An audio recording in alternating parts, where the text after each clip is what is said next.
President Trump is not messing around anymore, labeling Antifa as a terrorist organization. And he told Martha McCullum this. We're going to do a big thing with respect to Antifa. It's a sick group. I mean, very, very sick group. You said millions and millions of dollars going towards some of these groups for agitation the other day. They're agitators. Who are they? Well, and where's the money coming from? Is it foreign entities? Yeah, it's a terrorist organization, in my opinion, and we're going to find out. All those questions are going to be answered. All right, Harold, I was watching Congressman Dan Goldman today said Antifa, it doesn't exist. Does it? Do Democrats think it doesn't exist? I'm a Democrat. I don't speak for all of them, but I think it does exist. I talked a long time in the last segment, so I'm just going to say this. I'm for it, Mr. President, and I hope while you draw that executive order up, you ought to include the Ku Klux Klan as well. Greg, where do you think George Soros fits in? I don't know. I haven't talked to him lately. I got to return those calls. He leaves the longest voicemail messages. I think what's amazing is always the media's take on this. For the longest time, they were saying speech is violence. That's why they would go after Trump for his colorful sayings. Unless the speech literally encourages violence, whether it's river to the sea or shouting intifada, then suddenly it's just words. It's just freedom of speech. I don't think it was ever really about Antifa. It's about our leaders who shed their responsibility in protecting the community from them in favor of this kind of suicidal empathy that Gad Saad talks about. That excused the violent anarchy because we were supposed to empathize with these outsiders.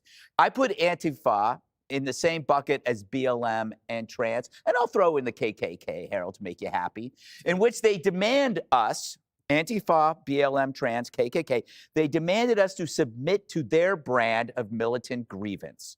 You know, if you did not agree, if you did not kneel or take a pronoun, you were the enemy. If you said boys are boys and girls are girls, you were a bigot and you got a target on your back. So it's all, like Antifa is a very small group of losers and miscreants and buffoons.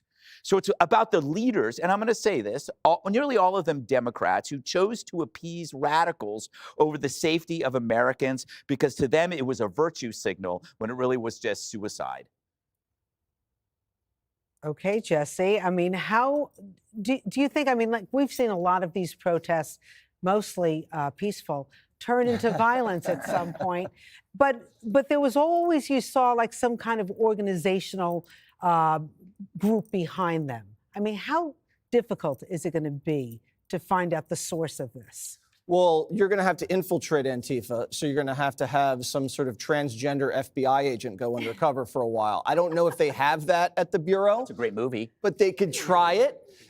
They've been causing violence and mayhem for a long time, and everyone's treated them like a little nuisance, but they have to be treated seriously. They shot and killed someone out west. They shot a cop. They've punched people in the throats. They've fired commercial-grade fireworks in the faces of federal law enforcement. They laid siege to a federal courthouse. They occupy courthouses. They bomb cop cars. They bomb Teslas. They're not very nice people. It's not like they're doing this for health care reform. They want to overthrow the federal government. That's an anarchist. And anarchists in our history, they've assassinated presidents. They firebombed the townhouses of attorney generals. You got to take these guys seriously. Joe Biden took the threat of white supremacists, domestic terrorists seriously and investigated them. Surely we can investigate the domestic terror threat from Antifa because the money is suspicious. Where do they get the body armor?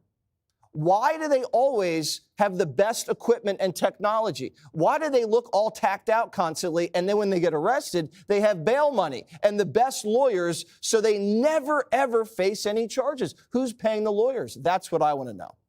You bring up some interesting points. I mean, also, Emily, I mean, a lot of people think, you know, the Democratic Party, because they don't have a real leader right now, that it's going to be very difficult to find out the source. Yes, I think the real challenge here is actually the fact that we don't quite have the legal framework for designating domestic terror organizations as we do foreign. And the reality is that our laws addressing domestic terrorism are sort of patchwork. And sure, there's federal within the Patriot Act, but it doesn't have the same teeth as the one that we have for designating foreign terrorist groups. And so with that brings a whole host of issues. Everyone's been talking about sort of the amorphous quality of that, which means that it's going to be difficult to identify under the parameters of the existing law who actually is leading it, but for the funding. And that's exactly what I've been arguing about the cartels, is that if you follow the money, then there's a whole host of laws that you can throw behind the laundering and the extortion and the hiding and all of these things and providing the material support. But to me, it's incumbent upon Congress. They have to draft actual legislation that will back up the president's designation, because it doesn't automatically flip a switch and kick in the resources that a foreign terrorist designation does. And right now, the resolutions that they have passed in the past, that doesn't have that same lingering effect, that it doesn't stick around like actual laws do. So unfortunately for this, because free speech is so protected, all of these guys are going to say, no, that was just me protesting my government. And what body are you talking about? I don't know anything. So we've got to have a more solidified legislative body so that that can be the armor and that can be the teeth that drives this vehicle that the president aims to do. But the bottom line is something has to kneecap this body. There is one thing missing here, too, and that's journalists. There's only one guy, Andy No, yes, who, at great risk to his life, is the only journalist that has kept the spotlight, and he's gotten his ass kicked by them, but there's no other journalists that are helping him out.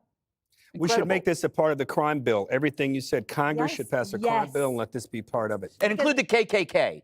Yes, We're gonna because definitely all of include those, all of those attorneys are going to be defending these sick wastes of flesh, and they're going to win in court. So it's up to Congress to combat this and get up on the front lines before they do. Well, this show is very influential. You never know who's listening right now. Coming up next, here's a shocker.